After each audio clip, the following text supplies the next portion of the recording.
നമ്മുടെ ആവശ്യങ്ങളും ആഗ്രഹങ്ങളും നിറവേറ്റാനുള്ള ഒരു മാധ്യമമായാണ് പണത്തെ നാം കാണുന്നതും പണം എന്ന ആശയം നിലവിൽ വന്നതും.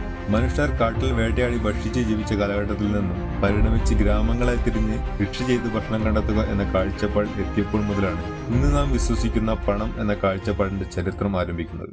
പണം എന്ന് പൂർണ്ണമായും വിശേഷിപ്പിക്കാൻ സാധിക്കാത്ത, എന്നാൽ വ്യാപാര ആവശ്യങ്ങളിൽ ഉപയോഗിച്ചിരുന്ന വസ്തുക്കൾ പരസ്പരം കൈമാറുന്നതിലൂടെ വിൽക്കലും വാങ്ങലും നടത്തുക എന്ന കാഴ്ചപ്പാടിൽ നിന്നും രൂപീകരിച്ചതാണ് ബാർട്ടർ സിസ്റ്റം. ഇവിടെ നിന്നുമാണ് പണത്തിന്റെ ചരിത്രം ആരംഭിക്കുന്നത്. ബാർട്ടർ സിസ്റ്റത്തിൽ പണം എന്ന മൂല്യം കൈമാറുന്ന വസ്തുക്കൾ തന്നെയായിരുന്നു. അതായത് വസ്ത്രങ്ങൾ നിർമ്മിക്കുന്ന ഒരു വ്യക്തി, ആ വ്യക്തിക്ക് കുറച്ച് അരി ആവശ്യമുണ്ട്. അപ്പോൾ ആ വ്യക്തി അരി കൈവശമുള്ള വ്യക്തിയെ സമീപിക്കും. എന്നിട്ട് അരി വാങ്ങിയതിനു ശേഷം പകരമായി തന്റെ കൈവശമുള്ള വസ്ത്രം അയാൾക്ക് നൽകും. ഈ ഒരു രീതിയിലാണ് ബാർട്ടർ സിസ്റ്റം പ്രവർത്തിച്ചിരുന്നത്. എന്നാൽ കുറച്ചു വർഷങ്ങൾക്ക് ശേഷം ഈ ഒരു രീതിക്ക് ചില പ്രശ്നങ്ങൾ വന്നു തുടങ്ങി. അതായത് ഒരു വ്യക്തി കുറച്ച് ഗോതമ്പ് ആവശ്യമുണ്ട് എന്ന് വിചാരിക്കുക. അയാൾ ഗോതമ്പ് കൈവശമുള്ള ആളെ സമീപിച്ചു. എന്നാൽ അയാൾക്ക് വേണ്ടിയിരുന്ന ഒരു കത്തിയായിരുന്നു. എന്നാൽ ഇദ്ദേഹത്തിന്റെ കയ്യിലുണ്ടായിരുന്ന വസ്ത്രങ്ങളായിരുന്നു. ഉടനെ അയാൾ കത്തി നിർമ്മിക്കുന്ന ഒരു വ്യക്തിയെ സമീപിക്കുന്നു. എന്നാൽ അയാൾക്ക് ആവശ്യം തന്റെ കൈവശമുള്ള വസ്ത്രങ്ങളായിരുന്നില്ല, പകരം കുറച്ച് പച്ചക്കറികളായിരുന്നു. ഈ ഒരു സാഹചര്യത്തിൽ വസ്തുക്കളുടെ കൈമാറ്റം നടക്കാതെ വരും. കൂടാതെ മറ്റൊരു പ്രശ്നമായിരുന്നു വസ്തുക്കളുടെ മൂല്യത്തിലുള്ള വ്യത്യാസം. ഉദാഹരണത്തിന്, ഒരു വ്യക്തിക്കൊരു പശുവിനെ വേണം, പകരമായി അയാൾക്ക് കൊടുക്കുന്ന ഒരു കോഴിയെയാണ്. ഇവിടെ കൊടുക്കുന്ന വസ്തുവിനേക്കാൾ മൂല്യമുള്ളതാണ് വാങ്ങുന്ന വസ്തു. ഇതുപോലുള്ള മൂല്യനിർണ്ണയത്തിന്റെ വ്യത്യാസവും ബാർട്ടർ സിസ്റ്റം നേരിട്ട വലിയൊരു പ്രശ്നമായിരുന്നു. ഇതിന് ഒരു പരിഹാരമെന്ന രീതിയിൽ വസ്തുക്കൾ പരസ്പരം കൈമാറുന്നതിനു പകരം ഒരു വസ്തുവിൽ മൂല്യം നിശ്ചയിക്കുകയും മറ്റുള്ള എല്ലാ വസ്തുക്കളും വാങ്ങുന്നതിനും വിൽക്കുന്നതിനും മൂല്യം നിശ്ചയിച്ച ആ ഒരു വസ്തു ഉപയോഗിക്കുക എന്ന കാഴ്ചപ്പാടിലെത്തി. അതിനായി ചിലയിടങ്ങളിൽ ബാർലി എന്ന ധാന്യമാണ് ഉപയോഗിച്ചിരുന്നത്. എന്നാൽ മറ്റു ചിലയിടങ്ങളിൽ കടൽ തീരത്ത് കണ്ടുവരുന്ന കക്കകളുടെയും ചിപ്പികളുടെയും പുറന്തോടുകളായിരുന്നു ഉപയോഗിച്ചിരുന്നത്. എന്നാൽ പ്രശ്നം അവിടം കൊണ്ടും തീർന്നില്ല. ബാർലി ഒരു ധാന്യമായതിനാൽ അത് വലിയ തോതിൽ സൂക്ഷിച്ചു വെക്കുക എന്നത് വളരെ ബുദ്ധിമുട്ടുള്ള ഒരു കാര്യമായിരുന്നു. കൂടാതെ കൈമാറ്റത്തിനായി വലിയ അളവിൽ മറ്റിടങ്ങളിലേക്ക് കൊണ്ടുപോകുമ്പോൾ അതിന്റെ ഭാരം എന്നത് മറ്റൊരു വലിയ ബുദ്ധിമുട്ടായിരുന്നു. കക്കകളും ചിപ്പികളും കടൽ തീരത്ത് ഇഷ്ടം പോലെ ലഭ്യമായതിനാൽ ആർക്ക് വേണമെങ്കിലും എത്ര വേണമെങ്കിലും ശേഖരിക്കാമെന്നായി. ഇതുമൂലം അവയ്ക്കും മൂല്യം നഷ്ടമായി. അങ്ങനെ ഈ ഒരു കാഴ്ചപ്പാടും തകർന്നു തുടങ്ങി. പിന്നീട് വെള്ളി, സ്വർണം, ചെമ്പ് തുടങ്ങിയ ലോഹങ്ങൾ കൊണ്ട് നിർമ്മിച്ച നാണയങ്ങൾ കടന്നു വന്നു. അവയിൽ രാജമുദ്രകൾ പതിപ്പിച്ച് രാജാക്കന്മാരുടെ മേൽനോട്ടത്തിൽ പുറത്തിറക്കിയതോടെ നാണയങ്ങളുടെ വിശ്വസ്ത വർദ്ധിക്കുകയും നാണയത്തിന്റെ തുടക്കങ്ങളിൽ നടന്നു വന്നിരുന്ന വില കുറഞ്ഞ മറ്റു ലോഹങ്ങളുമായി ചേർത്ത് കള്ളനാണയങ്ങൾ നിർമ്മിക്കുക തുടങ്ങിയ പ്രശ്നങ്ങൾ വലിയ തോതിൽ തന്നെ കുറഞ്ഞിരുന്നു. എന്നിരുന്നാലും വലിയ കച്ചവടങ്ങളിൽ ഈ നാണയങ്ങൾ ബുദ്ധിമുട്ടുകൾ സൃഷ്ടിച്ചു. കൂടാതെ ലോഹത്തിന്റെ ലഭ്യതക്കുറവ്, വലിയ മൂല്യം നാണയങ്ങൾക്ക് നൽകിയാൽ അതിൽ ഉള്ള സുരക്ഷിതത്വക്കുറവ് എന്നിവ മൂലം മനുഷ്യൻ പേപ്പറുകളിലേക്ക് മാറി ചിന്തിച്ചു. അവയുടെ പരിഷ്കരിച്ച രൂപങ്ങളാണ് ഇന്ന് നാം ഉപയോഗിക്കുന്ന കറൻസികൾ. ഇവയെ ഫിയറ്റ് കറൻസികൾ എന്നാണ് വിളിക്കുന്നത്. ഇവ നമ്മൾ ഇപ്പോഴും ഉപയോഗിക്കുന്നുണ്ടെങ്കിലും ഇവയിലും ചില പ്രശ്നങ്ങളുണ്ട്. ഇവ പേപ്പറുകളായതിനാൽ കീറിപ്പോവുകയും ചുളുങ്ങിപ്പോവുകയും കൂടാതെ കത്തിപ്പോവുകയും നനഞ്ഞു പോകാനുമുള്ള സാധ്യതയും കൂടുതലാണ്. എന്നാൽ കൂടുതൽ അളവിൽ പണം കയ്യിൽ കൊണ്ടു നടക്കുന്നതിലുള്ള ബുദ്ധിമുട്ടും സുരക്ഷിതത്വക്കുറവും ഇവയെ ഡിജിറ്റൽ രൂപത്തിൽ ഉപയോഗിക്കുന്നതിൽ ജനങ്ങളിൽ പ്രിയം കൂട്ടി. ഇതിനായി debit and credit card, internet banking പോലുള്ള സേവനങ്ങൾ നിലവിൽ വന്നു. എങ്കിലും ഇപ്പോഴും ചെറിയ ചില പ്രശ്നങ്ങൾ തുടരുന്നുണ്ടായിരുന്നു.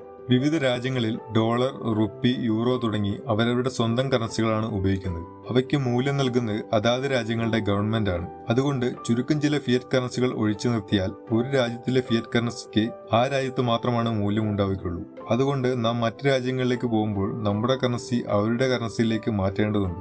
കൂടാതെ നമ്മൾ പണമിടപാടുകൾ നടത്തുന്ന ബാങ്കുകൾ വഴിയാണ്. പണം സൂക്ഷിച്ചു വയ്ക്കുന്നതും ബാങ്കുകളിലാണ്. ഇങ്ങനെ സൂക്ഷിച്ചു വയ്ക്കുന്ന പണം ബാങ്ക് തീരുമാനിക്കുന്ന സ്ഥാപനങ്ങൾക്കോ വ്യക്തികൾക്കോ കടമായി കൊടുക്കുകയും അങ്ങനെ റോൾ ചെയ്യുകയും ചെയ്താണ് ബാങ്കുകൾ പ്രവർത്തിക്കുന്നത്. ഇങ്ങനെ കടം കൊടുക്കുന്ന പണം വലിയ തോതിൽ ബാങ്കുകളിലേക്ക് തിരിച്ചു വരാത്ത സാഹചര്യത്തിൽ ആ ഒരു ബാങ്ക് തകർന്നു തുടങ്ങും. കൂടാതെ ബാങ്ക് റോബറികൾ മൂലമുണ്ടാകുന്ന നഷ്ടവും ബാങ്കുകളുടെ തകർച്ചയുടെ സാധ്യത വർദ്ധിപ്പിക്കുന്നു. ഇതിലൂടെ ബാങ്കിൽ ജനങ്ങൾ നിക്ഷേപിച്ചിട്ടുള്ള പണം നഷ്ടമാവുക തുടങ്ങി ഒട്ടനവധി പ്രശ്നങ്ങളുള്ള സിസ്റ്റമാണ് ബാങ്കിംഗ് സിസ്റ്റം. കൂടാതെ നമ്മൾ ഉപയോഗിക്കുന്ന ഫിയറ്റ് കറൻസി പ്രിന്റ് ചെയ്യുന്നതും അതിലെ മുഴുവൻ നിയന്ത്രണവും ഉള്ളത് അതാത് രാജ്യങ്ങളിലെ ഗവൺമെന്റിന്റെ കൈകളിലാണ്. അതായത് ഒരു രാജ്യത്തിലെ ജനങ്ങളുടെ കൈവശമുള്ള പണത്തിന്റെ മൂല്യം മുഴുവൻ നിയന്ത്രിക്കുന്നത് ആ രാജ്യത്തിലെ ഗവൺമെന്റിന്റെ ഉന്നത പദവിയിൽ നിൽക്കുന്ന കുറച്ചാളുകളാണ്. ഇതും നമ്മൾ ഇപ്പോൾ ഉപയോഗിക്കുന്ന ഫിയറ്റ് കറൻസിയുടെ ഒരു പോരായ്മയാണ്.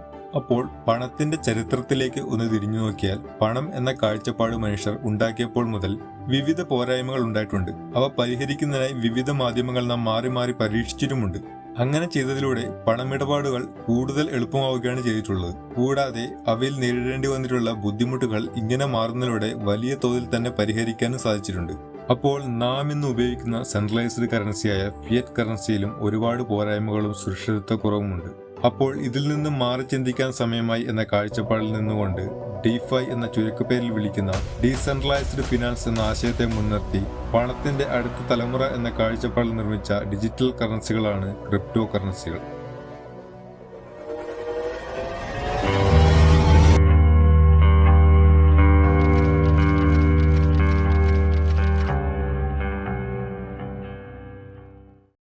ക്രിപ്റ്റോ കറൻസി എന്നത് ഒരു വെർച്വൽ കറൻസിയാണ്.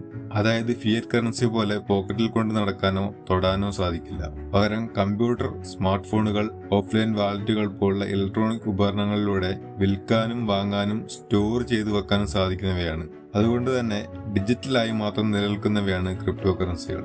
പരമ്പരാഗത ബാങ്കിംഗ് സിസ്റ്റത്തെ ഒഴിവാക്കിക്കൊണ്ട് ഇടനിലക്കാരില്ലാതെ ഒരു വ്യക്തിക്ക് മറ്റൊരു വ്യക്തിയുമായി പണമിടപാടുകൾ നടത്താൻ സാധിക്കുക, ഇതിലൂടെ ട്രാൻസാക്ഷൻ ഫീസ് കുറയ്ക്കുക, ട്രാൻസാക്ഷൻ വേഗത്തിലാക്കുക തുടങ്ങി നിലവിലുള്ള കറൻസികളുടെ എല്ലാ പരിമിതികളെയും മറികടക്കുക എന്ന ആശയമാണ് ക്രിപ്റ്റോ കറൻസി മുന്നോട്ട് വെക്കുന്നത്. മാത്രമല്ല ഇത് ഒരു രാജ്യത്തിന്റെ കറൻസിയല്ല. അതുകൊണ്ട് തന്നെ മറ്റ് രാജ്യങ്ങളിലേക്ക് പോകുമ്പോൾ ഇവ എക്സ്ചേഞ്ച് ചെയ്യേണ്ടതില്ല. കൂടാതെ മറ്റ് രാജ്യങ്ങളിലേക്കുള്ള പണമിടപാടുകളിൽ നേരിടുന്ന കാലതാമസം ഇവയ്ക്കില്ല. നിലവിൽ ഒരുപാട് ക്രിപ്റ്റോ കറൻസികൾ ഉണ്ടെങ്കിലും അതിൽ ഏറ്റവും പോപ്പുലർ അത് ബിറ്റ്കോയിൻ ആണ്. ആദ്യത്തെ ക്രിപ്റ്റോ കറൻസിയും ബിറ്റ്കോയിൻ ആണ്. 2009 ഗ്ലോബൽ പേയ്മെന്റ് കറൻസി എന്ന രീതിയിൽ ബിറ്റ്കോയിനെ അവതരിപ്പിച്ചത്. നിലവിൽ ബിറ്റ്കോയിൻ ആണ് ഏറ്റവും വിപണി മൂല്യമുള്ള ക്രിപ്റ്റോ കറൻസി. എന്നാൽ ക്രിപ്റ്റോ കറൻസികളുടെ വില എന്നത് സ്ഥിരമല്ല. അവയുടെ വിലയിൽ നിരന്തരം വ്യതിയാനങ്ങൾ സംഭവിച്ചുകൊണ്ടിരിക്കും. ആളുകൾ ക്രിപ്റ്റോ കറൻസികൾ വാങ്ങുകയും വിൽക്കുകയും ചെയ്യുന്നതുകൊണ്ടാണ് ഇങ്ങനെ സംഭവിക്കുന്നത്. അതായത് ആളുകൾ ക്രിപ്റ്റോ കറൻസിയിലേക്ക് പണം നിക്ഷേപിക്കുമ്പോൾ അതിന്റെ വില ഉയരുകയും പണം പിൻവലിക്കുമ്പോൾ അതിന്റെ വില താഴുകയും ചെയ്യുന്നു. ആദ്യം നിലവിൽ വന്ന ക്രിപ്റ്റോ കറൻസിയും നിലവിൽ മൂല്യത്തിൽ ഏറ്റവും വലുതുമായ ക്രിപ്റ്റോ കറൻസിയും ബിറ്റ്കോയിൻ ആണ് എന്ന് പറഞ്ഞിരുന്നല്ലോ. ബിറ്റ്കോയിൻ വന്നതിന് ശേഷം പല പുതിയ ക്രിപ്റ്റോ കറൻസികളും വരാനായിട്ട് ആരംഭിച്ചു. അങ്ങനെ ബിറ്റ്കോയിന് ശേഷം വരാൻ തുടങ്ങിയതും ഇപ്പോൾ വരുന്നതുമായ എല്ലാ ക്രിപ്റ്റോ കറൻസിയെയും പൊതുവായി ആൾട്ട് കോയിൻസ് എന്നാണ് വിളിക്കുന്നത്. ഇങ്ങനെ ഓൾഡ് കോയിൻസിൽ ഏറ്റവും പോപ്പുലറും വിപണി മൂല്യത്തിൽ ഏറ്റവും വലുതുമായ ക്രിപ്റ്റോ എന്നത് ഇതേരിയമാണ്. കൂടാതെ ലൈറ്റ് കോയിൻ, റിപ്പിൾ, കാർഡാനോ തുടങ്ങിയവയും പോപ്പുലർ ഓൾട്ട് കോയിൻസുകളാണ്. ക്രിപ്റ്റോ കറൻസികൾ എന്നിവയെ പൊതുവെ പറയുമെങ്കിലും എല്ലാ ക്രിപ്റ്റോ കറൻസികളെയും കറൻസികളായല്ല ഉപയോഗിക്കുന്നത്. ഇവയിൽ ചിലത് മാത്രമാണ് പേയ്മെന്റിനായി ഉപയോഗിക്കുന്നത്. മറ്റുള്ളവ മറ്റു പല ആവശ്യങ്ങൾക്കായും പല പ്രശ്നങ്ങൾക്കുമുള്ള പരിഹാരം എന്ന നിലയിലുമാണ് നിർമ്മിച്ചിട്ടുള്ളത്. എങ്കിലും കൂടുതൽ ആളുകളും ക്രിപ്റ്റോ കറൻസിയെ പണം ഉണ്ടാക്കാനുള്ള ഒരു നിക്ഷേപ മാർഗമായാണ് കാണുന്നത്. അതിന് കാരണം ക്രിപ്റ്റോ കറൻസിയുടെ വില വ്യതിയാനം തന്നെയാണ്. നിക്ഷേപിച്ച തുകയുടെ 2 മുതൽ 10 ഇരട്ടിയും അതിലധികവും ചുരുങ്ങിയ കാലയളവിൽ തന്നെ റിട്ടേൺ തന്നെ സാധിക്കും എന്ന് തന്നെയാണ് ക്രിപ്റ്റോ കറൻസികൾ ജനപ്രിയമാകാൻ കാരണവും. പക്ഷെ ക്രിപ്റ്റോ കറൻസികളിലെ ഈ വില വ്യതിയാനം പണമിടപാടിനെ സാരമായി ബാധിക്കും. ഇതിനൊരു പരിഹാരം എന്ന നിലയിലാണ് ക്രിപ്റ്റോ കറൻസികളിലെ തന്നെ മറ്റൊരു വിഭാഗമായ സ്റ്റേബിൾ കോയിൻസ് നിർമ്മിച്ചിരിക്കുന്നത്. അതായത് മറ്റ് ക്രിപ്റ്റോ കറൻസികൾ ഉള്ളതുപോലുള്ള വില വ്യതിയാനം ഇതിലില്ല. എന്നാൽ തീരെയില്ല എന്നല്ല, വളരെ ചെറിയ തോതിൽ മാത്രമാണ് ഇവയുടെ വില വ്യതിയാനം. സ്റ്റേബിൾ കോയിനുകളുടെ വില സ്റ്റേബിളായി നിൽക്കാനുള്ള കാരണം ഇവയുടെ വില നിശ്ചയിക്കുന്നത് ഡോളർ, യൂറോ പോലുള്ള കറൻസികളുടെയും ഗോൾഡ് പോലുള്ള അസറ്റുകളുടെയും മൂല്യത്തിനനുസരിച്ചാണ്. അതായത് ഇവയുടെ വില നിലവിൽ എത്രയാണോ അത്ര തന്നെയായിരിക്കും സ്റ്റേബിൾ കോയിനുകളുടെയും വില. അതുകൊണ്ട് ക്രിപ്റ്റോ ലോകത്തെ പണമായിട്ടാണ് സ്റ്റേബിൾ കോയിനുകളെ കാണുന്നത്.